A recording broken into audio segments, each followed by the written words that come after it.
Ici, la Voix de l'Amérique. Jacques Aristide dans la capitale américaine, heureux de vous retrouver pour un nouveau numéro de Washington Forum.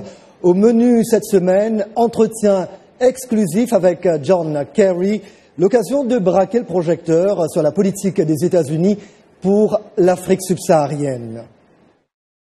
Le secrétaire d'État américain en terre africaine du 29 avril au 5 mai, en Éthiopie comme en République démocratique du Congo, en passant par l'Angola, il est question de promouvoir les droits de l'homme et faire avancer la paix.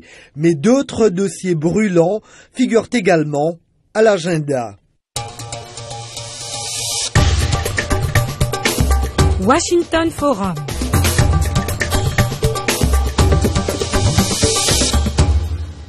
Bienvenue et mille merci de votre fidélité à Washington Forum que vous propose la VOA.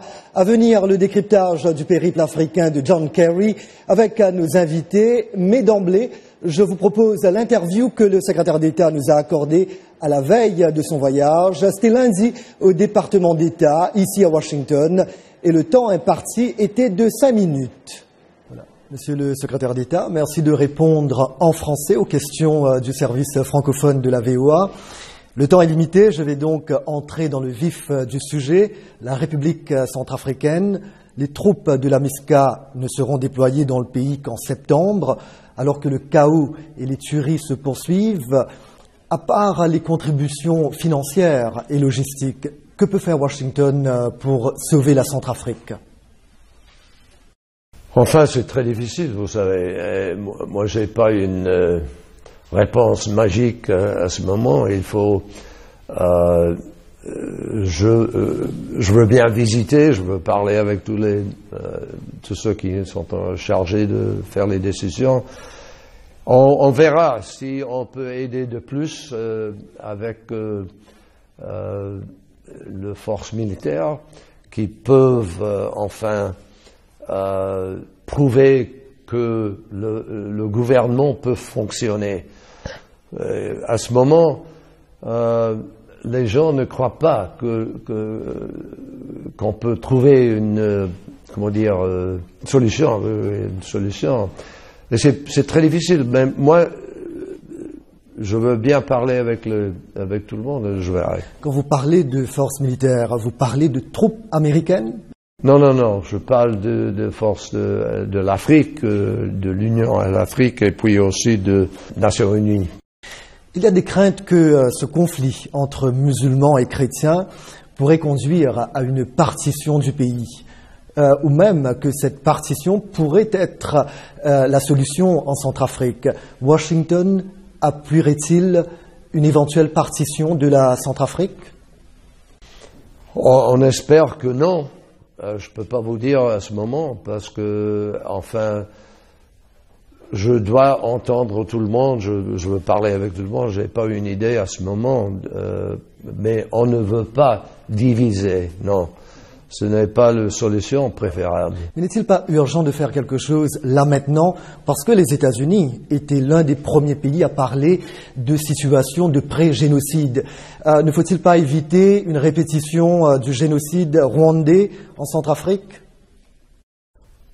Espérons vraiment. On a dit, à partir de Rwanda, on a dit jamais encore une fois. J'espère que non. Et nous ferons tout ce qui est possible pour éviter ça. Les présidents congolais et burundais, Joseph Kabila et Pierre Nkurunziza, pourraient se représenter aux élections présidentielles dans leur pays, ce qui impliquerait la modification de la Constitution. Êtes-vous inquiet ? On s'inquiète un peu, oui, certainement, mais j'espère que Kabila verra qu'il faut tenir par la Constitution. Il faut soutenir ceux qui ont la loi. Et j'espère qu'il verra que, à ce moment, ce sera peut-être pas avisable d'essayer de changer ça pour faire, pour se servir lui-même. On verra. J'aimerais bien lui parler de ça. Comment Washington perçoit le rôle du Rwanda à l'est du Congo, la République démocratique du Congo? La région de l'est RDC est toujours très instable. Je ne sais pas de quoi vous parlez quand vous disiez le rôle. Nous voulions bien qu'il y ait la paix, quoi. Et il faut trouver une façon de vivre ensemble sans oublier l'histoire qui s'est passée là. Il y a des temps que je pense que ou Rwanda ou le République démocratique du Congo qu'il oublie l'histoire. Il paraît que l'histoire qui s'est passée il y a 15 ans, quelque chose comme ça maintenant, qu'ils ne sont pas assez sensitifs dans les décisions à ce moment de ne pas répéter. Et moi, j'ai peur de temps en temps que ça tombe, que ça entre dans un... Donc même avec le recul des rebelles du M23. Exactement. Mais qu'est-ce que Washington peut faire? On essaie avec notre envoyé, avec le sénateur Feingold, avec les États-Unis. Il faut travailler pour faire changer la situation sur le terre. Le Sahel, région de tous les dangers, le Mali, dernière victime en date d'Al-Qaïda au Maghreb islamique et de ses acolytes. Comment Washington peut aider à relever les gros défis sécuritaires dans le Sahel? Il faut entraîner, il faut aider. On fait beaucoup à ce moment pour travailler avec les Français pour donner les avions qui prennent les troupes, les gens militaires qui sont en train de chasser le Al-Qaïda. Et puis il faut travailler avec eux pour donner plus d'aide, plus de l'équipement, tout ça. Et l'intelligence aussi. Il faut qu'ils sachent où se trouve l'ennemi et tout ça. Alors on travaille avec eux. On fait tout ce qu'on peut à ce moment. Les Français ont bien fait à ce moment et nous sommes fiers de travailler avec eux pour faire tout ce qu'on peut. Merci, Monsieur le Secrétaire d'État. Voilà pour cet entretien en français du secrétaire d'État américain. Bel effort de John Kerry qui m'a confié n'avoir pas pratiqué son français depuis belle lurette, mais il s'en est pas mal sorti et je lui ai dit de nous rendre visite ici au service francophone de la VOA si vous voulez pratiquer son français, ce qui l'a fait sourire. Je plaisantais bien évidemment. Revenons à nos moutons. Vous pouvez retrouver l'interview de John Kerry sur notre site lavoixdelamérique.com. Sans plus tarder, accueillons nos invités, deux personnes qui nous font le plaisir de nous rejoindre encore une fois sur ce plateau. Herman Cohen, ancien sous-secrétaire d'État américain aux affaires africaines, et Amadou Sy, chercheur principal à la Brookings Institution. Ce Sénégalais a également travaillé pour le FMI, le Fonds monétaire international. D'abord, brièvement, qu'est-ce qui vous a frappé le plus dans les propos de John Kerry, ambassadeur Cohen? Il y a deux choses. D'abord, pas d'intervention directe des États-Unis, pas de soldats américains en Afrique. Nous allons appuyer les Français, nous allons appuyer les Africains, l'Union africaine, mais pas d'intervention directement. Deuxièmement, et très important, il va donner un message au président Kabila. Il ne faut pas changer la Constitution. Vous avez du mérite, mais vous n'êtes pas vraiment le meilleur président pour le Congo. Il faut partir après le deuxième mandat. Amadou Sy. Oui, alors moi aussi, deux points. Le premier, c'est que les sujets ont surtout porté sur la situation sécuritaire. Il n'y a pas beaucoup eu d'échanges sur l'économie, les investissements privés, le commerce. Et deuxièmement, quand même, une insistance sur la volonté d'écouter, de dialoguer. Alors, vous venez de le dire, au Congo-Kinshasa ou au Burundi et même au Congo-Brazza, ou même au Burkina Faso, les États-Unis rejettent toute modification de la Constitution pour permettre à un chef d'État de se maintenir au pouvoir. Pour ce qui est de la RDC, le secrétaire d'État n'a pas hésité à dire qu'il en parlerait à Joseph Kabila. Au cours de son tête-à-tête avec lui samedi, énormément de réactions sur la page Facebook de Washington Forum. Ambassadeur Cohen, Washington veut-il jouer au shérif constitutionnel en Afrique? Oh, j'espère que oui, parce que regardez Obasanjo au Nigeria, il a essayé de changer la Constitution, il a raté ça, et c'est une très mauvaise chose de garder le pouvoir pour vous-même éternellement. Chez nous, on peut changer la Constitution, mais ça, c'est appliqué à la prochaine, pas à vous-même. Et Kabila n'a pas fait un bon travail. Il faut qu'il parte. Mais qu'en est-il du voisin de la RDC, le Rwanda? Paul Kagame est au pouvoir depuis 14 ans. Ses détracteurs l'accusent d'annihiler toute velléité d'opposition. Des experts de l'ONU reprochent au Rwanda d'avoir aidé les rebelles du M23, ce que Kigali évidemment a nié. Mais Amadoussi, pourquoi le ton de Washington n'est pas aussi sévère quand il s'agit du Rwanda? Bon, les cas, ce que vous venez de dire pour le Rwanda peut plus ou moins être aussi appliqué pour l'Éthiopie, si on enlève le cas de supporter des troupes. Donc, je crois que ce qui est important, c'est que la démocratisation, c'est pas seulement les élections, c'est aussi supporter la société civile, c'est aussi supporter la liberté de la presse. Et je pense qu'il faut insister sur cela. Mais ambassadeur Cohen, pensez-vous qu'il y a toujours ce sentiment de culpabilité ressenti par la communauté internationale depuis le génocide de 1994? C'est absolument vrai et le président Kagame est très astucieux pour jouer cette carte du génocide. Mais aussi un autre élément, il a fait un très bon travail dans le développement économique, dans la gestion économique et bonne gouvernance. Et pour les Américains, quand vous avez une très bonne gouvernance, vous êtes excusé un peu sur le manque de démocratie. Alors, je disais beaucoup de réactions après cette interview de Kerry. Voici 2 commentaires au téléphone.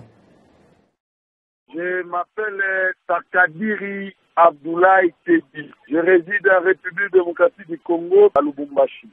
Quand là où j'ai appris que John Kerry sera à Kinshasa, j'étais tellement très joyeux, je pensais qu'il peut parler des choses nécessaires vis-à-vis de notre chef de l'État. Je pense qu'il peut lui dire que de respecter la Constitution selon laquelle les Congolais ont voté.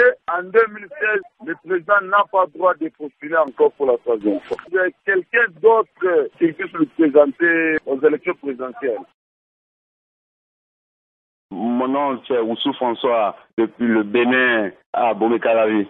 Nous constatons que chez nous ici en Afrique, les Occidentaux viennent à notre continent ici. Pour nous, c'est eux qui créent des trucs à des conflits et ils viennent comme défenseurs. Il y a certains qui se disent défenseurs des droits de l'homme et qu'il y a une partie de l'Occident qui supporte le pouvoir en place et crée aussi la rébellion. C'est ce que nous constatons de plus en plus de nos jours aujourd'hui en Afrique. N'allez nulle part ailleurs, Washington Forum revient dans quelques petits instants, le temps d'une courte pause.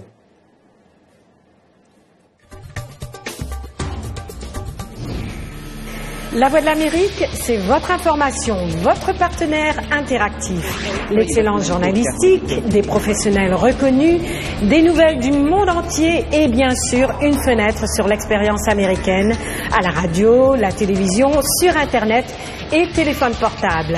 La VOA, une information vérifiée, les temps forts de l'actualité en temps réel sur le terrain grâce à nos reporters déployés sur les 5 continents et notre rédaction centrale à Washington qui vous propose des programmes en plus de 40 langues différentes. La VOA, c'est aussi l'actualité américaine. Avec nous, découvrez les États-Unis. Le partage de l'information, les médias sociaux, des blogs, des vidéos de nos citoyens journalistes.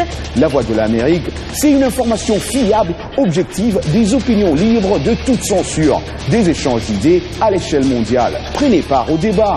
La VOA, toujours au cœur de l'actualité. Toujours avec vous. Restez informés.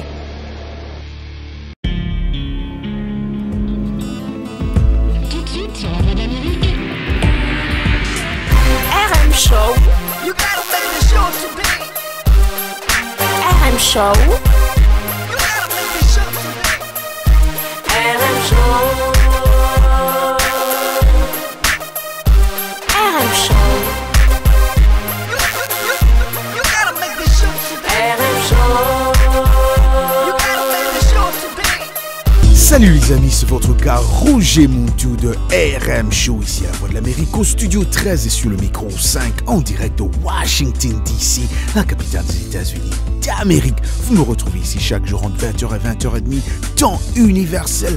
Et pour participer, vous appelez au 001-202-619-3140, encore une fois, 001-202-619-3140. Aussi, contacte-moi sur mon groupe Facebook, c'est Roger Montou, la Voix de l'Amérique. Je répète, mon Facebook, c'est Roger Montou, la Voix de l'Amérique. Et ben, vous pouvez aussi m'envoyer un email, rmontou@voanews.com. Au programme ici sur RM Show, de la bonne musique, des débats, des sujets superbes. Hey, les gars, on est ensemble, ça va parler d'air.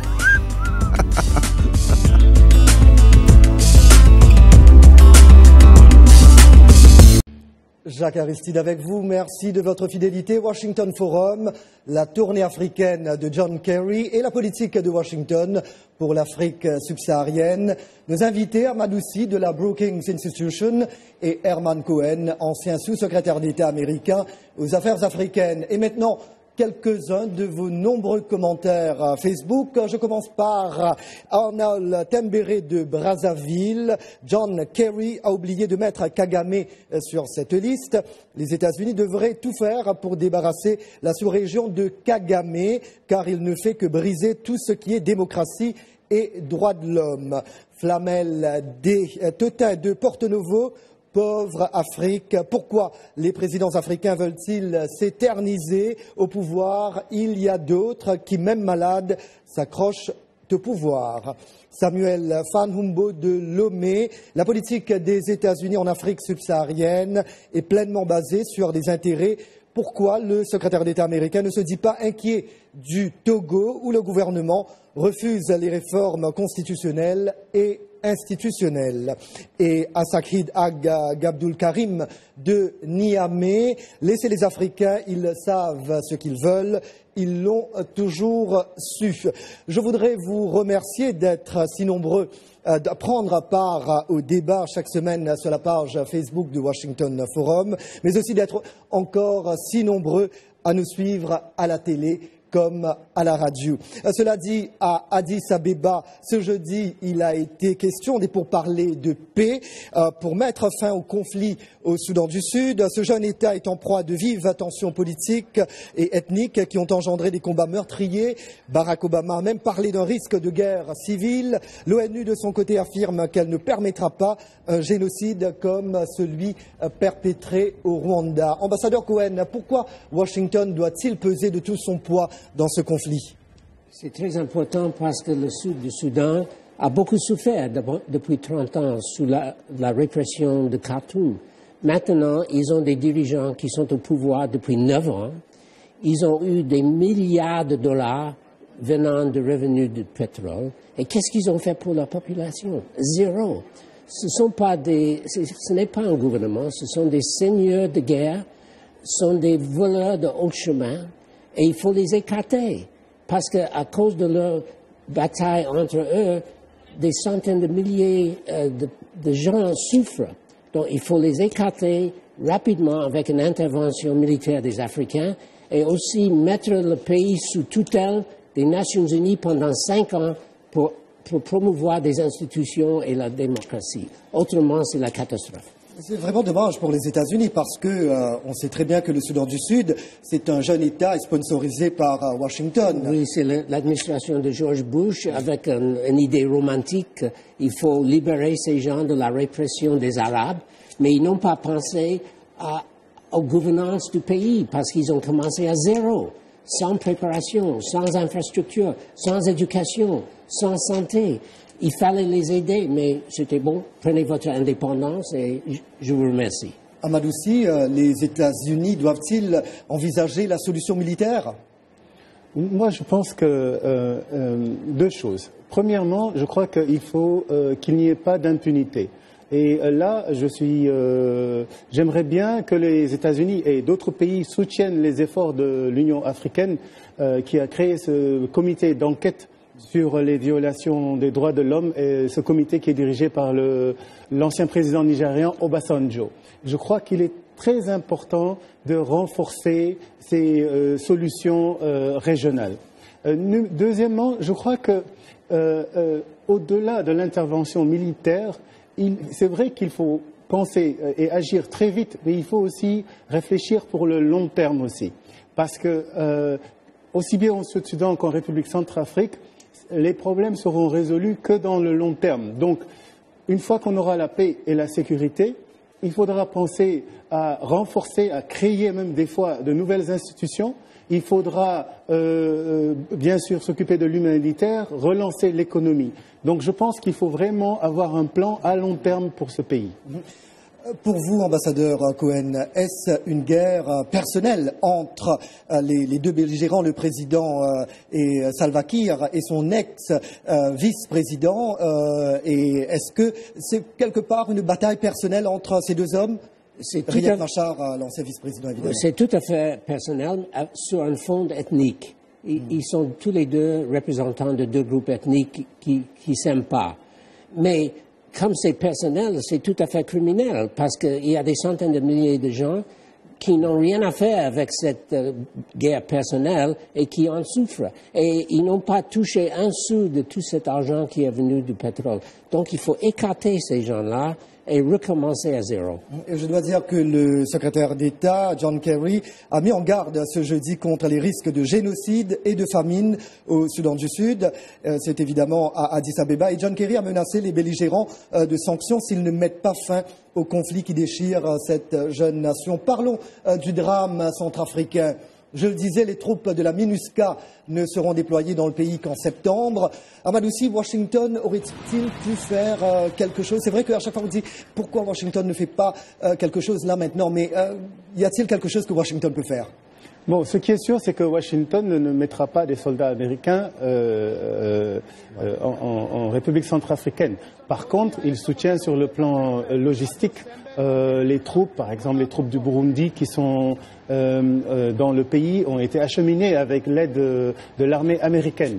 Donc, mais je pense qu'il faut vraiment penser à long terme et avoir vraiment en tête que cette séquence, d'abord il faut la paix et la sécurité, et ce qui permet aussi d'avancer sur le plan humanitaire, parce que sans paix et sécurité, et on a une catastrophe humanitaire. La République centrafricaine n'a plus d'institutions vraiment viables, à part l'Église et les chefs religieux musulmans et protestants. Alors il faudra retravailler sur tout ça et avoir une vision à long terme. Ce pays aura besoin de l'aide de la communauté internationale vraiment à long terme. Mais ambassadeur Cohen, était-il impossible pour les membres du Conseil de sécurité de l'ONU de faire déployer les troupes de la MINUSCA avant septembre dans ce pays?